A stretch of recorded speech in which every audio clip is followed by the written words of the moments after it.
Friends, तो आज हम पढ़ते हैं हिस्ट्री और भारत फोर्थ का चैप्टर 8 जिसका नाम है partition of India, integration of princes states and rehabilitation of displaced, class 9th।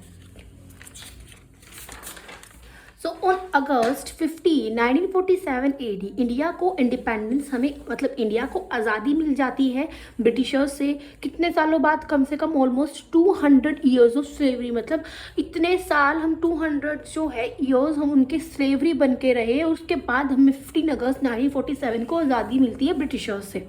That freedom for which बहुत सारे जो रिवोल्यूशनरीज थे, क्रांतिकारी थे, जिन्होंने अपनी खुशी खुशी अपनी ज़िंदगियों को कुर्बान कर दिया विद इल ट्रीटमेंट, जो इन्होंने परसेक्शन था, जो ब्रिटिशर्स जो इल ट्रीटमेंट कर रहे थे ब्रिटिशर्स इंडियंस के साथ। तो ब्रिटिशर्स का जो इल ट्रीटमेंट था, जो उनका दुर्व्यवहार था ब्रिटिशर्स का, मैनी पर्सन्स ने अपनी लाइफ को सेक्रीफाइस कर दिया खुशी खुशी, और उनका जो ड्रीम था फ्रीडम का, उसके लिए उन्होंने अपनी ज़िंदगी को कुर्बान कर दिया कि हमें जो है हमारे देश को आज़ाद करवाना है। तो ये उनका सपना था, इसके लिए उन्होंने अपनी ज़िंदगी को कुर्बान कर दिया। देयर आर इनन्यूमरेबल पीपल्स, यहाँ पर बहुत सारे ऐसे असंख्य पीपल्स हैं जिन्होंने अपना बलिदान दिया और जिसके बारे में हिस्ट्री में भी रिकॉर्ड नहीं किया गया उनके बारे में। तो the freedom struggle was fought in different periods. तो फ्रीडम स्ट्रगल जो है डिफरेंट प्लेसेस पर डिफरेंट तरीके से जो है शुरू की गई।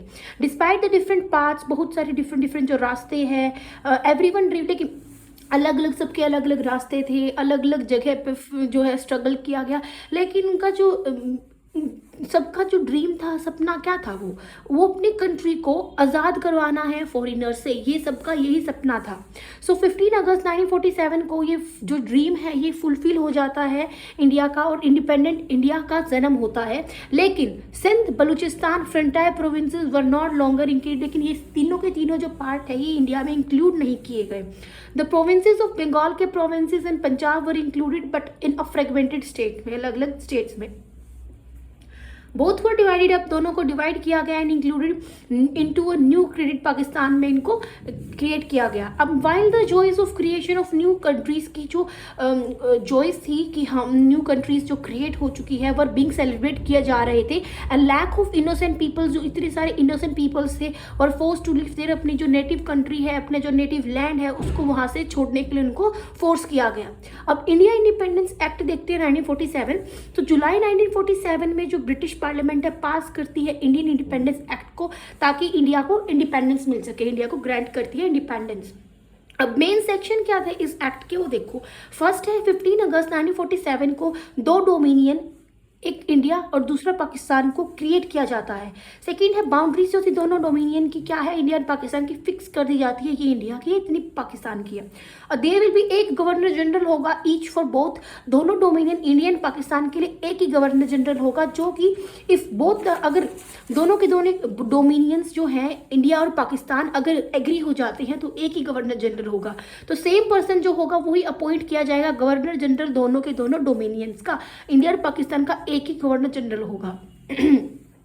अब ये डिसाइड किया गया that until the constituent assemblies of both the dominions made the constitution of the respective dominions, all the power of legislature would remain with the assembly. अब ये बोला गया कि जब तक जो कॉन्स्टिट्यूशन असेंबली है कॉन्स्टिट्यूशन ना बना लेती, जब तक जो पावर्स थी लेजिस्लेचर की वो यही रहेगी असेंबली के साथ। अब आफ्टर 15 अगस्त के बाद 1947, 15 अगस्त 1947 के बाद ब्रिटिश गवर्नमेंट का कोई राइट नहीं होगा, दोनों की दोनों, मतलब ब्रिटिशर्स का इंडिया और पाकिस्तान पर कोई हक नहीं होगा 15 अगस्त के बाद।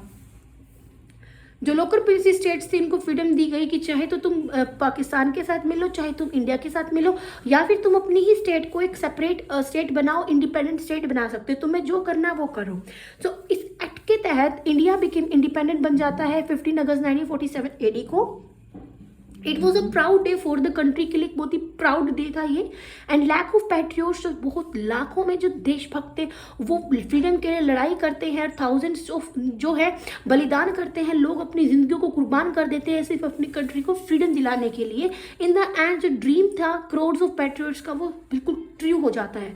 अब पार्टीशन देखते हैं, इंडिया का जो विभाजन, एक नया एरा स्टार्ट होता है इंडिया में, बट विद इंडिपेंडेंस के साथ देयर वाज ऑल्सो एक, देखो इंडिपेंडेंस तो मिली, अब इंडिपेंडेंस के साथ एक बहुत ही सैड न्यूज़ और सैड इवेंट जो का था, पार्टीशन जो था कंट्री का।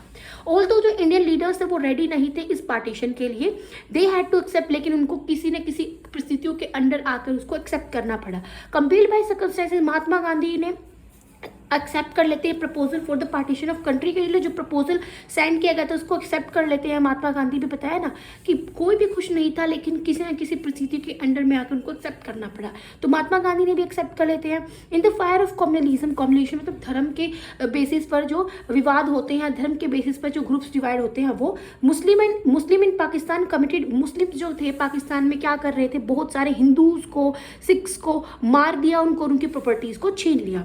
अब देर वुमेन्स और डॉटर्स को क्या इतनी एनिमल्स से भी बदतर उनको ट्रीट किया जा रहा था, उनकी वुमेन्स एंड डॉटर्स को। लैक ऑफ जो सिख थे, हिंदू वुमेन्स थी, चिल्ड्रन से, उनको फोर्स तरीके से इस्लाम में चेंज कन्वर्ट कर दिया उनको इस्लाम में। इन view of this communalism, doctor Premvati घाई अप्रोप्रिएटली बोलती हैं कि इन अ कंट्री जहाँ पर महात्मा गांधी हैड अपॉइंटेड, जहाँ पर महात्मा गांधी ने नॉन वायलेंस को अडॉप्ट किया था नेशनल रिलीजन के तौर पर, देर वर यहाँ पर इतने सारे लूटिंग, लोगों को लूटा जा रहा है, रेप हो रहा है, मर्डर्स हो रहे हैं, तो ऐसे इंसिडेंट्स हो रहे हैं उस स्टेट में, उस कंट्री में जहाँ पर क्या महात्मा गांधी ने नॉन वायलेंस को शुरू किया था, which the world has not been since, कि जब गेंगिस खान जो इंडिया में आया था, जब भी इतना कुछ नहीं हुआ था जितना कि अब पार्टीशन के टाइम पर हो रहा है। तो Jinnah dogma credit partition, but there was no comprehensive solution नहीं था प्रॉब्लम के लिए। अबाउट 1 करोड़ हिंदू एंड सिख जो है माइग्रेट करते हैं पाकिस्तान से इंडिया, एंड 5 मिलियन मुस्लिम्स जो है इंडिया से पाकिस्तान जाते हैं। Eight the time of her birth, उनके बर्थ के टाइम पर पाकिस्तान को 2 पार्ट्स में डिवाइड किया गया था। वन वॉज ईस्ट पाकिस्तान था and second was the west Pakistan. East Pakistan जो है सेपरेट कंट्री बना दिया जाता है बांग्लादेश में से 1971 एडी में। अब रीजंस देखते हैं पार्टीशन के लिए, सिर्फ कौन कौन से रीजंस थे। There is a great difference opinion among the historians and contemporary, जो पॉलिटिकल लीडर्स थे और जो हिस्टोरियंस थे उनके बीच में एक डिफरेंस था, उनके व्यूज बहुत ज़्यादा डिफरेंट थे। किस कारण पर, पार्टीशन ऑफ कंट्री के विभाजन के कारण पर इनके जो डिफरेंसेस थे, इनकी जो बातचीत थी, इनकी जो बातें थी, इनके जो वो सब के सब डिफरेंट थे। अब जो राइटर्स थे, हिस्टोरियंस थे इंडिया के, वो बोलते थे कि मुस्लिम लीग एंड इसका जो लीडर है मोहम्मद अली जिन्ना, वो रिस्पॉन्सिबल है पार्टीशन के लिए। लेकिन दूसरी साइड पे बहुत सारे राइटर्स एंड पॉलिटिशियंस जो थे पाकिस्तान के, वो ब्लेम कर रहे थे कांग्रेस के और उसके लीडर्स को। देखो 2 लीग थी, 2 पार्टी थी, मुस्लिम लीग मुस्लिम्स की थी एंड कांग्रेस लीग जो थी इंडिया में थी। तो इंडिया वाले जो थे ना, वो मुस्लिम लीग और उनके लीडर को ब्लेम कर रहे थे, और जो मुस्लिम लीग थे वो कांग्रेस को और उसके लीडर्स को ब्लेम कर रहे थे, इनकी वजह से पार्टीशन हुआ है, इनकी वजह से पार्टीशन हुआ है। अब देखो इसमें इनफैक्ट नो वन पर्सन और factor can be held responsible. अब इनमें से कोई ऐसा फैक्टर रिस्पॉन्सिबल नहीं है पार्टीशन ऑफ इंडिया के लिए, लेकिन अब हम पढ़ेंगे कौन कौन से फैक्टर्स है जिनकी वजह से पार्टीशन जो है हुआ। अब पहला है ब्रिटिश की पॉलिसी जो थी डिवाइड एंड रूल। ब्रिटिशर्स की जो पॉलिसी थी डिवाइड करके फिर रूल करने की, वो है इसके पीछे। जो maintain their hold in India, British adopted the policy of divide. अब ब्रिटिशर्स का जो है, अब ब्रिटिशर्स जो है इंडिया पे बहुत टाइम तक कंट्रोल करना चाह रहे थे, लेकिन धीरे धीरे जैसे जैसे वो कंट्रोल कर रहे थे, वो बिल्कुल उनका जो कंट्रोल है वो बिल्कुल कम हो रहा था। इस वजह से वो क्या अडॉप्ट करते हैं पॉलिसी, डिवाइड एंड रूल की पॉलिसी को अडॉप्ट करते हैं। तो after the freedom struggle of 1857 के फ्रीडम स्ट्रगल के बाद ब्रिटिशर्स जो थे इंडिया में स्टार्ट करते हैं मुस्लिम्स को फेवर करना और प्रमोटिंग कम्युनलिज्म को प्रमोट करना शुरू करते हैं। ब्रिटिशर्स सब क्या करते हैं, मुस्लिम को फेवर करते हैं और कम्युनलिज्म को प्रमोट करते हैं। They made every efforts to create mutual distrust. वो बहुत ज़्यादा जो है ना प्रयत्न कर रहे थे ताकि हिंदूज और मुस्लिम के बीच में क्या हो, डिस्ट्रस्ट और लड़ाई झगड़े हो जाए। और इसी फॉर दिस दे पार्टीशन, इसी वजह से वो बंगाल को 1905 में पार्टीशन करते हैं, उनका विभाजन करते हैं बंगाल का। In the facts of 1909 AD या 1919 एडी मुस्लिम कम्युनलिज्म जो है पूरी कंट्री में प्रमोटेड हो जाता है। धर्म के बेसिस पर जो ग्रुप्स है वो बिल्कुल शुरू हो जाते हैं। एंड पार्टीशन जो था इंडिया का टूक प्लेस इन 1947 एडी, जिसकी as a result of British की पॉलिसी डिवाइड एंड रूल की वजह से जो है पार्टीशन जो है हो जाता है। अब सेकेंड है communal ideology of Muslim League की जो आइडियोलॉजी थी, वो जो मेन रीजन था पार्टीशन ऑफ इंडिया का वो था communal ideology of Muslim League की जो आइडियोलॉजी थी। 1906 में मुस्लिम लीग को स्टैब्लिश किया जाता है ब्रिटिशर्स की द्वारा। And the British Muslim league जो है अपना क्लियर ऑब्जेक्टिव रखती है कि that it would protect the interest Indian Muslims के इंटरेस्ट को हमें बचाना है and a separate political entity. तो रिलेशंस जो थे मुस्लिम लीग के कांग्रेस के साथ वो बिल्कुल भी अच्छे नहीं थे, वो बहुत ज़्यादा एक्रिमोनियस थे, उग्र थे, बिल्कुल ही गर्म। उनके आपस में जो रिलेशन है वो खराब थे, एक्सेप्ट वो 5 या 6 सालों को छोड़कर उनके जो रिलेशन है बहुत ही बेकार रहे हैं दोनों के बीच में। Muslim league didn't support, Gandhi ji को सपोर्ट नहीं कर रहे थे वो, जब गांधी जी क्या कर रहे थे, साइमन कमीशन को अपोज कर रहे थे और सिविल डिसोबीडियंस मूवमेंट कर रहे थे, तो वो बिल्कुल भी इन्होंने इनकी हेल्प नहीं की मुस्लिम लीग ने। तो 1939 एडी में जब कांग्रेस कैबिनेट रिजाइन करती है प्रोटेस्ट अगेंस्ट आर्बिट्रेटरी, जब ब्रिटिश गवर्नमेंट के अगेंस्ट जो वो मन माने जो भी पॉलिसीज लगा रहे थे उसके अगेंस्ट जब कांग्रेस के कैबिनेट्स रिजाइन करते हैं और प्रोटेस्ट करते हैं, तो जिन्ना आस्क करते हैं मुस्लिम को सेलिब्रेट करो लिबरेशन डे। तो उस दिन जिन्ना उनको बोलते हैं कि तुम लिबरेशन डे, आज़ादी के दिन को मतलब आज़ादी वाले दिन को तुम सेलिब्रेट करो। तो 1940 एडी में Muslim League start fighting for a separate independent state by passing a resolution demanding a separate independent country Pakistan. तो फिर मुस्लिम लीग स्टार्ट कर देती है लड़ाई करने की पाकिस्तान के लिए, मुस्लिम्स के लिए पाकिस्तान बनाया जाए। तो due to the communalism of Muslim League की कम्युनलिज्म की वजह से पाकिस्तान को एक सेपरेट स्टेट बना दिया जाता है, एग्जिस्ट हो जाता है, एक नया स्टेट जो है बन जाता है। अब है जिन्ना का डोगमा मतलब कट्टर। अब देखो मोहम्मद अली जिन्ना जो है वो एक बहुत ही ज़्यादा एम्बिशियस पर्सन थे, महत्वाकांक्षी जो है वो इंसान थे। फॉलोइंग हिज डॉगमा ही रिजोर्टेड, तो वो उन्होंने कम्युनलिज्म का सहारा लिया in the third round table conference जो कि लंदन में हुआ। उन्होंने कम्युनलिज्म का धर्म के बेसिस पर जो ग्रुप्स होते हैं या धर्म के बेसिस पर जो ग्रुप्स डिवाइड किए जाते हैं उसका सहारा वो लेते हैं कम्युनलिज्म का। तो ये डिस्टेंस करते हैं अपने आप को नेशनल मूवमेंट से एंड फेल करते हैं, कैबिनेट के प्लान को बिल्कुल फेल कर देते हैं। He continue to oppose every proposal, ये हर प्रपोजल को वो क्या करते हैं, अपोज करना शुरू कर देते हैं। And that he didn't have support of Pakistan and that did not have the support of, कि पाकिस्तान का सपोर्ट नहीं है इस प्रपोजल में, तो सारे प्रपोजल को वो अपोज कर देते हैं। He put pressure on the Congress के ऊपर बहुत ज़्यादा प्रेशर करते हैं, ये दंगों को ऑर्गेनाइज कर हत्याकांड कर बहुत सक्सेसफुल हो जाते हैं पाकिस्तान को बनाने में। अब फोर्थ है policy of appeasement of Congress. Congress की जो शांति वाली पॉलिसी थी वो मुस्लिम लीग एडॉप्ट करती है policy of putting obstacle in the path of, Congress के रास्तों में बहुत ज़्यादा ये क्या करते हैं, ऑब्स्टेकल्स कठिनाइयाँ जो है वो पुट करते हैं, बहुत ज़्यादा कठिनाइयाँ इनके रास्ते में वो लेकर आते हैं। So on the other hand Congress wanted the support of, Congress को सपोर्ट चाहिए था मुस्लिम लीग का ताकि ब्रिटिशर्स के अगेंस्ट हम लड़ सके। लेकिन जो लखनऊ पैक्ट होता है 1916 एडी का, जो खलीफा मूवमेंट होती है 1919 एडी के, गांधी जीना के टॉक्स होते हैं, कुछ एग्जांपल्स है गवर्नमेंट की, कांग्रेस की जो शांति वाली पॉलिसी है उसके। सो ये एंकरेज करते हैं कम्युनलिज्म को। जो रिजल्ट होता है rapidly praying to Ali Mohammad Ali Jinnah was that he caught undue importance and always oppose, क्योंकि इन्होंने हमेशा कांग्रेस को अपोज किया है मोहम्मद अली जिन्ना ने। सो कंडीशन जो थी कंट्री की वो बहुत ही बेकार होती जा रही थी दिन प्रतिदिन। कम्युनल रिवॉर्ड्स जो धर्म के नाम पर जो दंगे हो रहे थे, वो रेगिंग इन द कंट्री में बिल्कुल हो रहे थे। बिहाइंड इसके पीछे मुस्लिम लीग थी, मुस्लिम लीग बहुत दंगे करवा रही थी उस टाइम पर। और जो कांग्रेस है वो नाउ कन्विंस, अब कांग्रेस बिल्कुल कन्विंस हो जाती है कि अब हमें क्या है, पार्टीशन जो है कंट्री का एक्सेप्ट करना चाहिए ताकि हमें पीस को है हमारी कंट्री में मेंटेन करनी है, तो हमें जो है पार्टीशन को हमें एक्सेप्ट करना पड़ेगा। अब फिफ्थ है failure of interim government. Interim government होती है जो एक टेम्परेरी टाइम के लिए जो गवर्नमेंट बनाई जाती है वो। तो अकॉर्डिंग टू द प्लान के अकॉर्डिंग, जो कैबिनेट मिशन ने प्लान बनाया था उसके अकॉर्डिंग जो इंटरिम गवर्नमेंट इसको स्टैब्लिश किया जाता है जवाहरलाल नेहरू की लीडरशिप के अंदर 2 सितंबर 1946 में। तो मुस्लिम लीग बॉयकॉट करती है इसको लेकिन बाद में ज्वाइन करती है। अब लियाकत अली जो है मुस्लिम लीग के बिकेम फाइनेंशियल मिनिस्टर बनते हैं इस गवर्नमेंट में। He often use to put obstacle, तो ये क्या करते हैं, जो सक्सेसफुल जो ऑपरेशंस होते हैं गवर्नमेंट के, जो वो प्लान्स वगैरह बनाते हैं उसमें बहुत ज़्यादा ये क्या करते हैं, ऑब्स्टेकल्स रखते हैं, कठिनाइयाँ इसमें डालने की कोशिशें करते हैं। तो इनका रियल ऑब्जेक्टिव ये था, मुस्लिम लीग स्टार्टेड, जो मुस्लिम लीग है वो स्टार्ट करती है रिजेक्टिंग है, जो भी सजेशंस कांग्रेस दे रही थी ना उनके सारे सजेशंस को वो क्या कर रहे थे, रिजेक्ट कर रहे थे। अब जो रियल ऑब्जेक्टिव था वो क्या था, फेल करना है, इंटरिम गवर्नमेंट जो है ना इसको हमें फेल करना है, हमें इसको बिल्कुल खत्म करना है। At the same time leaders जो थे मुस्लिम लीग के स्टार्ट करते हैं डिमांड करना पाकिस्तान को, लाउडली तरीके से वो चिल्ला के पाकिस्तान के लिए बोलते हैं कि पाकिस्तान को क्या करो, बनाओ नए पाकिस्तान को क्रिएट करो मुस्लिम्स के लिए। तो ये ऐसे ऐसे जो है लाउडली तरीके से वो आवाज़ें निकालना शुरू करते हैं। सो दे कॉज रिवॉर्ड्स इन बहुत सारी सिटीज़ में वो दंगे करते हैं। अंडर सच सर्कमस्टेंसेस, कुछ परिस्थितियों के अंडर जो कांग्रेस लीडर है बिगेन टू रियलाइज करना, कांग्रेस लीडर्स को ये अब महसूस होना शुरू हो जाता है कि without getting rid of Muslim League it would not be possible for national government to function, कि हम मुस्लिम लीग के बिना जो है हम क्या गवर्नमेंट को अच्छी तरीके से जो है सक्सेसफुली हैंडल नहीं कर पाएंगे अगर मुस्लिम लीग होगा तो। Without getting rid of Muslim league. अब 6 देखो, डायरेक्ट एक्शन जो है मुस्लिम लीग का एंड कॉमनवेल्थ रियोट्स का, जो डायरेक्ट एक्शन क्या हुआ मुस्लिम लीग का, जो दंगे थे वो क्या है। अब मुस्लिम लीग को giving restless to build Pakistan को बनाने के लिए एंड गेट पावर के लिए मुस्लिम लीग बहुत ज़्यादा क्या कर रही थी कि पाकिस्तान को बनाओ बनाओ बनाओ, ऐसे ऐसे बिल्कुल वो चाह रही थी कि पाकिस्तान को जल्दी से क्रिएट करो। ही रिजेक्ट करते, कैबिनेट मिशन प्लान को रिजेक्ट करते हैं एंड अनाउंस करते एक डायरेक्ट एक्शन 16 अगस्त 1946 को। देयर वर रियोट्स इन बंगाल में बहुत ज़्यादा दंगे होते हैं उस दिन, and that specially in Kolkata में भी। तो मुस्लिम्स किल करते हैं, 100 ऑफ हिंदूज को मार देते हैं, डिस्ट्रॉय करते हैं उनकी प्रॉपर्टी को।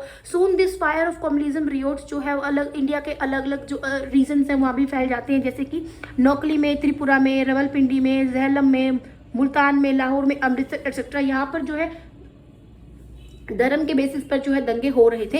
इन सच सिचुएशन में जो कांग्रेस है एग्री करती है accept the partition of country के जो पार्टीशन है उस पर एक्सेप्ट करती है गवर्नमेंट, और in order to stop the bloodshed of the innocent peoples के जो खून खराबा कर रहे थे, इनोसेंट पीपल्स जो मर रहे थे, इस वजह से कांग्रेस क्या करती है, एक्सेप्ट कर लेती है पार्टीशन का।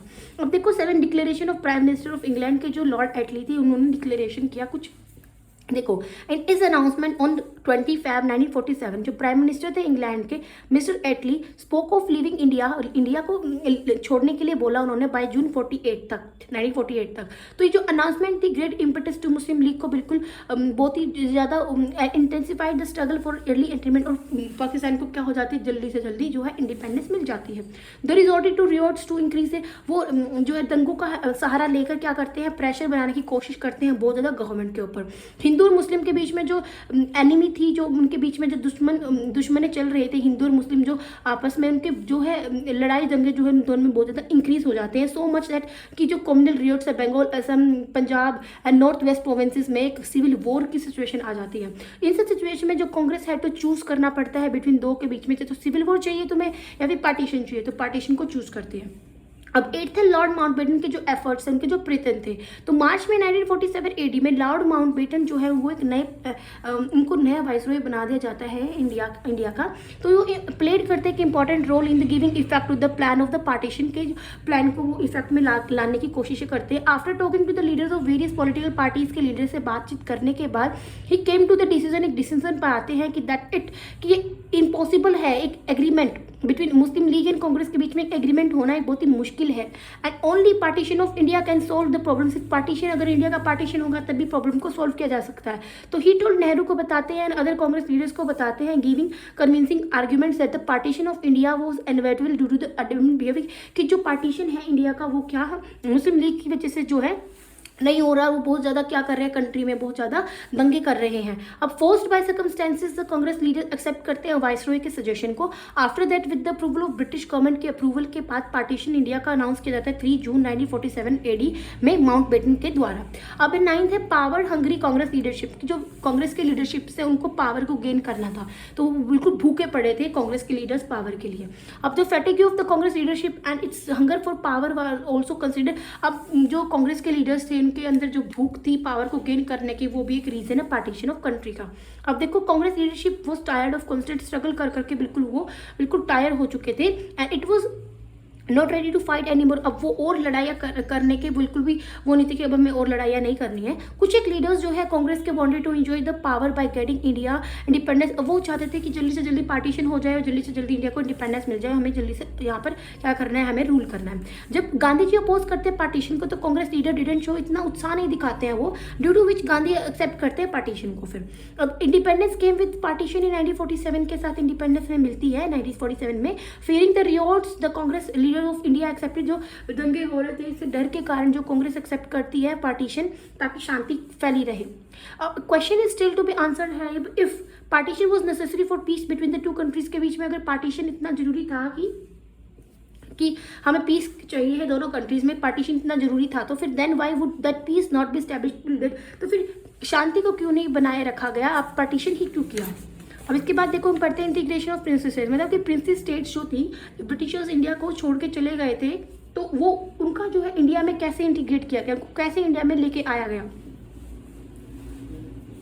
इन 1947 एडी में along with the problem of partition की प्रॉब्लम के साथ जो इंडियन यूनियन है उनको had to face the problem of inclusion of the princes. अब जो पार्टीशन के बाद देखो एक और प्रॉब्लम आ जाती है कि अब इंडिया की जो प्रिंसी स्टेट्स है उनको इंडिया के अंदर कैसे लेकर आया जा सके। At the time of independence के टाइम में यहाँ पर 562 प्रिंसी स्टेट्स थी which was to be merged in, जिन सबको इंडिया के अंदर ही इंडियन यूनियन में ही उनको मर्ज करना है, इंडियन यूनियन में इनको जोड़ना है। तो ये जो इंक्लूड करते हैं बिग प्रिंसी स्टेट्स, इनमें बिग प्रिंसी स्टेट्स थे जैसे हैदराबाद, स्मॉल प्रिंसी स्टेट्स भी थी जो जिसमें फ्यू विलेजेस थे एंड टाउन्स थे स्मॉल। तो सरदार वल्लभ भाई पटेल जिसको बिस्मार्क ऑफ इंडिया बोला जाता है, आयरन मैन बोला जाता है, उन्होंने बहुत ही अच्छी तरीके से कार्य किया है पूरी कंट्री को इंटीग्रेट करने में, इंडिया को जोड़ने में। अब Shri VP Menon was appointed, VP Menon को सेक्रेटरी बनाया जाता है मिनिस्ट्री ऑफ प्रिंसी स्टेट्स के लिए, और he was an intelligent and experienced officer थे। ही वर्कड क्लोजली विद, और उन्होंने बहुत ही अच्छी तरीके से सरदार पटेल के साथ अच्छी तरीके से सक्सेसफुली काम किया है प्रिंसी स्टेट्स की प्रॉब्लम्स को सॉल्व करने में। तो पहले हम देखते हैं स्टेटस क्या है प्रिंसी स्टेट्स का। जो रूलर्स थे बहुत सारे प्रिंसी स्टेट्स के वो सपोर्टर्स थे ब्रिटिश गवर्नमेंट, बहुत सारे ऐसे प्रिंसी स्टेट्स के रूलर्स थे, प्रिंसेस थे जो ब्रिटिश रूल को सपोर्ट कर रहे थे। And they also keep a distance from the freedom struggle, और फ्रीडम स्ट्रगल से उन्होंने डिस्टेंस रखा। दे रूल्ड लाइक डिक्टेटर्स इन, अपने प्रिंसी स्टेट्स में वो तानाशाह की तरह क्या कर रहे थे, रूल कर रहे थे। तो inclusion of princely states in Indian union was a complex problem. तो इंडिया के अंदर प्रिंसी स्टेट्स को जोड़ना एक बहुत ही बड़े कठिन जो है कार्य था, बहुत ही कठिन प्रॉब्लम थी। अब टू सॉल्व दिस प्रॉब्लम, इन समस्याओं को सॉल्व करने के लिए जो इंटरिम गवर्नमेंट थी India credit separate ministry on, तो एक इंटरिम गवर्नमेंट को बनाया जाता है, टेम्परेरी गवर्नमेंट को बनाया जाता है सेपरेट मिनिस्ट्री 25 जून 1947 को, और सरदार वल्लभ भाई पटेल को इसका मिनिस्ट्री बनाया जाता है। ही सक्सेसफुली सॉल्व दिस प्रॉब्लम को सॉल्व करते हैं with his foresight and great understanding की तरह वो सारी प्रॉब्लम को सॉल्व करते हैं और इंडिया को इंटीग्रेट करते हैं बिल्कुल। अब देखो सेकंड है appeal of Sardar Patel and merger of, कि सरदार पटेल ने अपील की और merger of most of the Princy states को उन्होंने इंडिया में मर्ज कर दिया। अब 4 जुलाई 1947 तक एक appeal was made by Sardar Patel, एक अपील बनाते हैं रूलर्स को कि for the collective interest of country के कलेक्टिव इंटरेस्ट के लिए princely state should be include, कि प्रिंसी स्टेट को इंडियन यूनियन में क्या होना चाहिए, इंक्लूड किया जाना चाहिए on matters relating to security, ताकि सिक्योरिटी के मैटर्स पर, फॉरेन अफेयर्स एंड कम्युनिकेशन के मैटर्स रिलेटेड, इन चीज़ों की वजह से हमें इंडिया को सारे प्रिंसी स्टेट्स को इंडिया में क्या करना चाहिए, मर्ज करना चाहिए। आफ्टर दैट एक letter regarding the adjustment of princely states को प्रिपेयर किया गया और सरदार पटेल और उनके जो सेक्रेटरी थे मेनन मैट बहुत सारे रूलर्स को मिलते हैं, अपील करते हैं उनको कि साइन करो तुम लेटर ऑफ एक्सेशन पर। लेटर ऑफ एक्सेशन मतलब कि इंडिया को प्रिंसी स्टेट्स को इंडिया में जोड़ने के लिए लेटर ऑफ एक्सेशन साइन करवाया गया था, बहुत सारे रूलर्स थे, तो इन्होंने बहुत सारों से तो करवा दिया था। As a result of his efforts most of princely states ऐसी थी जो join Indian union even before, कुछ ऐसी थी जो इंडिया को इंडिपेंडेंस मिलने से पहले भी इंडिया को ज्वाइन कर लिया था, कुछ ऐसी थी। एंड आफ्टर 15 अगस्त 1947 एडी जब independent government India had to face बहुत सारी प्रॉब्लम्स उन्होंने फेस की, जैसे जूनागढ़, हैदराबाद, कश्मीर, बिकॉज जो रूलर थे ना इन प्रिंसी स्टेट्स के ये इंडिया के साथ ज्वाइन नहीं करना चाहते थे। अब थर्ड है मर्जर ऑफ जूनागढ़। पहले हम पढ़ेंगे जूनागढ़ को इंडिया में मर्ज। देखो जूनागढ़, हैदराबाद एंड कश्मीर ये 3 ऐसी स्टेट थी जो कि इंडिया में नहीं मिलना चाह रही थी। सबसे पहले देखेंगे मर्जर कि जूनागढ़ को कैसे इंडिया में मर्ज किया गया। तो जूनागढ़ जो एक मेजर प्रिंसी स्टेट थी जो कि साउथ वेस्ट ऑफ काठियावाड़ में क्या सिचुएटेड है। इस प्रिंसी स्टेट में 80% पीपल हिंदू थे, 20% जो थे मुस्लिम थे। जो नवाब था जूनागढ़ का वो एक मुस्लिम था। Despite the geographical side of Junagadh having no, इनका जूनागढ़ का कोई कंटेक्ट नहीं था पाकिस्तान के साथ। तो नवाब था जूनागढ़ का डिक्लेयर करता है कि हमें जो है हमें पाकिस्तान के साथ मिलना है। अब जूनागढ़ ये बोलते हैं कि जूनागढ़ का रूलर कि हमें पाकिस्तान के साथ मिलना है। पीपल जो है अपोज करते हैं इस अनाउंसमेंट का जो नवाब करते हैं, क्योंकि वहाँ पर कितने 80% जो है हिंदू थे और हिंदू इंडिया के साथ मिलना चाह रहे थे। तो नवाब है जूनागढ़ के वो आर्मी को भेजते हैं neighbouring princely states of Mangrol and Babariawad. वहाँ पर वो क्या करते हैं नवाब, वहाँ पर क्या भेजते हैं, वहाँ पर आर्मी भेजते हैं। It claim and he claim that, वो क्लेम करते हैं कि दीज प्रिंसी स्टेट्स जो है पार्ट है जूनागढ़ का इटसेल्फ एंड वाइल बोथ जो प्रिंसी स्टेट्स है हैड टू ज्वाइन, कि इनको ज्वाइन कराना पड़ेगा इंडियन यूनियन को। सो इंडियन गवर्नमेंट सेंड अपनी आर्मी को वहाँ भेजते हैं, किसकी लीडरशिप के अंदर, ब्रिगेडियर गुरदार सिंह की लीडरशिप के अंदर इंडियन गवर्नमेंट अपनी आर्मी को वहाँ भेजते हैं जूनागढ़ में, ताकि प्रॉपर आंसर दिया जा सके। इस सिचुएशन में जो जूनागढ़ है बहुत ही इनकी सिचुएशन जो खराब हो गई थी। And more than 1 lakh Hindus ने जूनागढ़ को छोड़ दिया था। अब on the arrival of army जब वहाँ पहुँचती है ब्रिगेडियर गुरदेल सिंह की, तो नवाब प्रेड टू पाकिस्तान को हेल्प के लिए बोलते हैं वहाँ के जो नवाब है, लेकिन पाकिस्तान ने कोई हेल्प नहीं करते हैं। तो जो नवाब होते हैं वो कराची भाग जाते हैं अपनी फैमिली के साथ और बहुत सारा जो है वेल्थ अपने साथ ले जाकर वो लास्ट वीक ऑफ अक्टूबर के लास्ट वीक में वो भाग जाते हैं, कराची चले जाते हैं। Referendum in Junagadh was done on 20 Feb 1948। Referendum होता है पीपल से, जो पीपल के मत के अनुसार क्या किया जाना चाहिए, कि पीपल्स का क्या मतलब उसमें है, क्या चाहते हैं वो, इंडिया के साथ मिलना चाहते हैं नहीं, तो वोटिंग कराएंगे पीपल से, सिंपल ऐसे कि कितने मिलना चाहते हैं कितने नहीं। तो रेफरेंडम हुआ। अब इस रेफरेंडम में 99% वोट्स आए कि हमें इंडिया यूनियन से ही मिलना है। अब जूनागढ़ जो है इंडिया में ऐसे इसको मर्ज किया गया। अब हम पढ़ते हैं हैदराबाद को कैसे इंडिया में मर्ज किया गया। हैदराबाद जो है one of the largest Princy states थी इंडिया की। इसमें 1947 में मीर का उस्मान अली खान बहादुर जो थे निज़ाम थे हैदराबाद के, और प्रिंसी स्टेट जो थी हैदराबाद की 85% पॉपुलेशन हिंदू थी।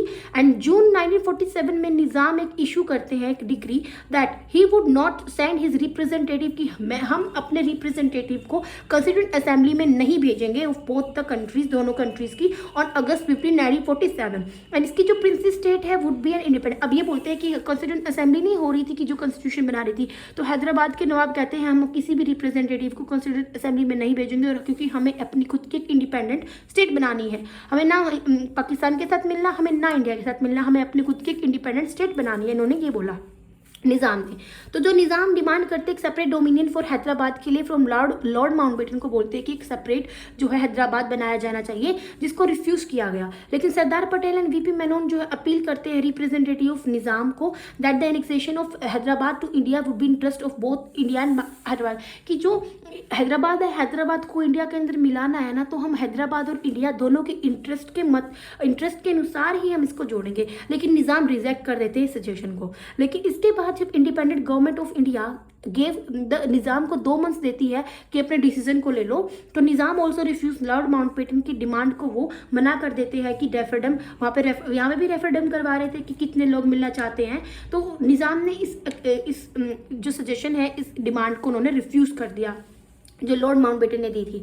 तो 29 नवंबर 1947 में एक एग्रीमेंट होता है जो कि independent government between the independent government of India and Nizam के बीच में एक एग्रीमेंट होता है। इस अकॉर्डिंग टू दिस बोथ जो गवर्नमेंट है इंडिया की एंड निज़ाम की while behaving in a friendly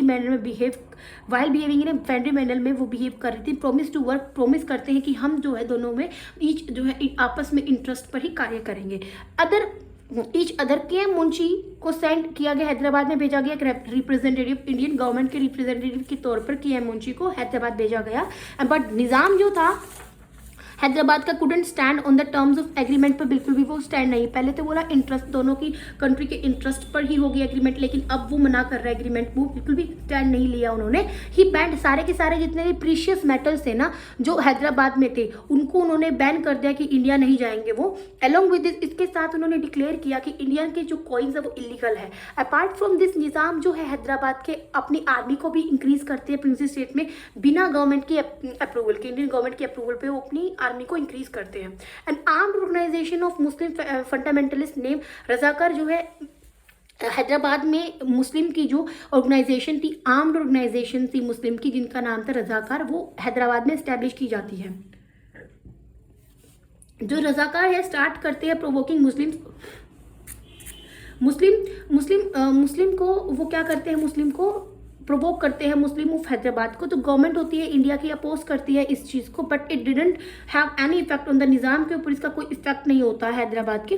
finally being complete government जो है इंडिया अब पूरा क्या कर चाहती है, अब गवर्नमेंट चाहती है कि ये हमारे सिचुएशन से आउट ऑफ कंट्रोल हो रहा है, हमें क्या करना चाहिए, सीधा यहाँ पर एक्शन लेना चाहिए निज़ाम ऑफ हैदराबाद पर। तो 13 सितंबर 1948 AD में जो आर्मी थी उसको आर्मी को वो सेंड टू हैदराबाद में भेजी गई under the leadership of major general JN Chaudhuri की लीडरशिप के अंदर एक आर्मी भेजी गई वहाँ पर। ऑल्दो जो निज़ाम था आर्मी का एंड रजाकार फेस करते हैं, किसको फेस करते हैं, इंडियन आर्मी को, and they soon let down their अपनी आर्म्स को नीचे रख देते हैं, वो हार मान लेते हैं। तो 18 सितंबर 1948 में इंडिया आर्मी एंटर करती है हैदराबाद में, occupy it, and major general Chaudhuri को अपॉइंट किया जाता है गवर्नर ऑफ हैदराबाद। इसके बाद निज़ाम अनाउंस करते हैं कि इंडिया जो है हैदराबाद जो है इंडिया में अब मर्ज हो चुकी है। अब जिस एक्शन ऑफ इंडियन आर्मी का जो एक्शन था उसका नाम क्या रखा उन्होंने, ऑपरेशन पोलो नाम रखा। क्यों रखा ऑपरेशन पोलो? क्योंकि उस टाइम पर हैदराबाद जो है largest number of polo grounds थे वर्ल्ड में।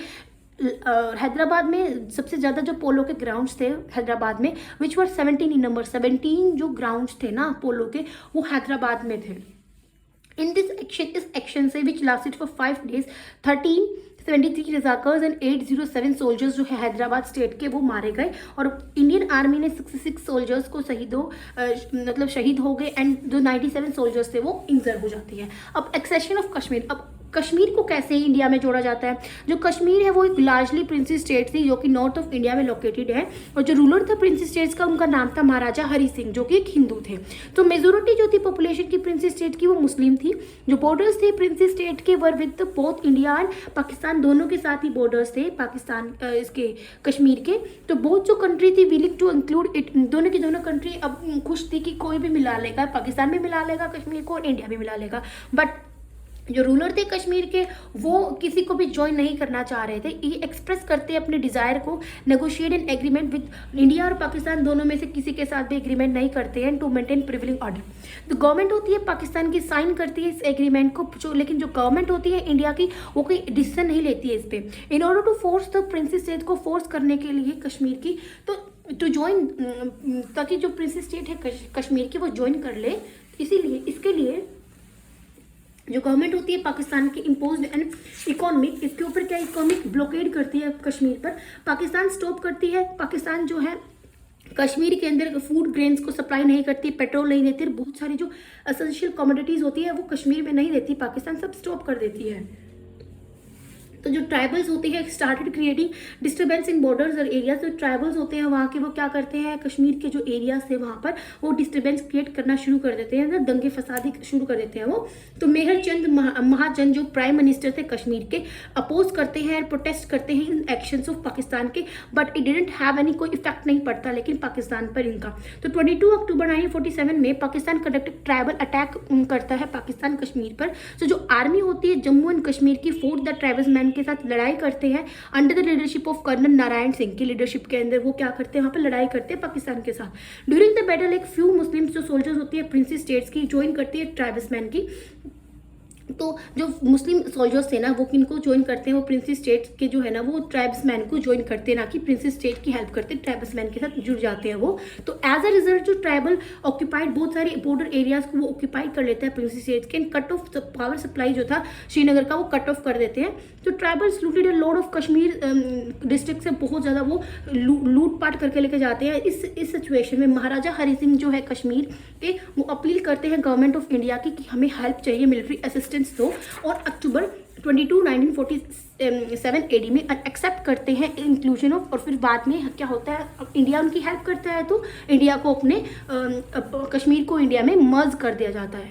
आफ्टर दैट द वॉर होता है कश्मीर में स्टार्ट होता है दोनों आर्मीज के बीच में, इंडियन पाकिस्तान के बीच में। फाइनली जो वॉर होता है एंड हो जाता है 1 जनवरी 1949 एडी में as a result of mediation of United Nation की हेल्प से ये वॉर खत्म हो जाता है। अब जो गवर्नमेंट होती है इंडिया के लिए क्लियर करती है होल कश्मीर को इंडिया का पार्ट, विच पाकिस्तान जो एक्सेप्ट नहीं करता है इस चीज़ को, जिसकी वजह से प्रॉब्लम कश्मीर की वजह से जो है आज भी इंडिया और पाकिस्तान के बीच में बहुत ज़्यादा डिस्प्यूट्स आज भी चले हुए हैं। अब 6th formation of integrated India, India को कैसे इंटीग्रेट किया गया, होल इंडिया कैसे बना दिया गया। अब जो मर्जर था प्रिंसी स्टेट्स इनटू इंडिया वो इंपॉर्टेंट स्टेप्स था इंडिया जो भारत है उसकी एकता के लिए एक बहुत ही बड़ा स्टेप्स था इंडिया प्रिंसी स्टेट्स को इंडिया में जोड़ने वाला। तो इट वाज रियलाइज किया गया that the modern facilities could not be provided in small states में जो है फैसिलिटीज नहीं प्रोवाइड हुई, ये रियलाइज किया गया। सो Sardar Patel merged small states को नेबरिंग स्टेट्स के साथ उन्होंने मर्ज कर दिया। जो स्टेट्स ऑफ बड़ौदा है वो एक यूनिफाइड स्टेट बना दिया गया बॉम्बे प्रोविंस में, जैसे कि पेप्सू की तरह।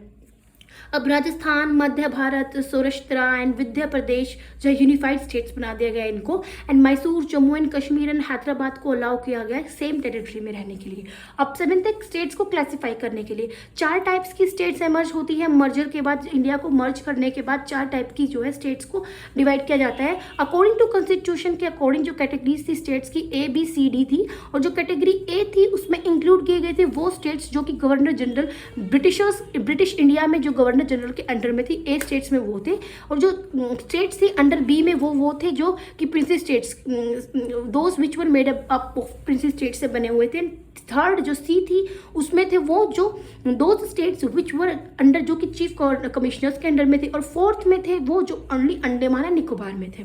अब रीऑर्गेनाइजेशन ऑफ स्टेट्स को कैसे रीऑर्गेनाइज किया गया, अब इसके बाद जो फाइनल रीऑर्गेनाइजेशन है, फाइनल जो इंडिया है उसकी स्टेट्स को कैसे जोड़ा गया।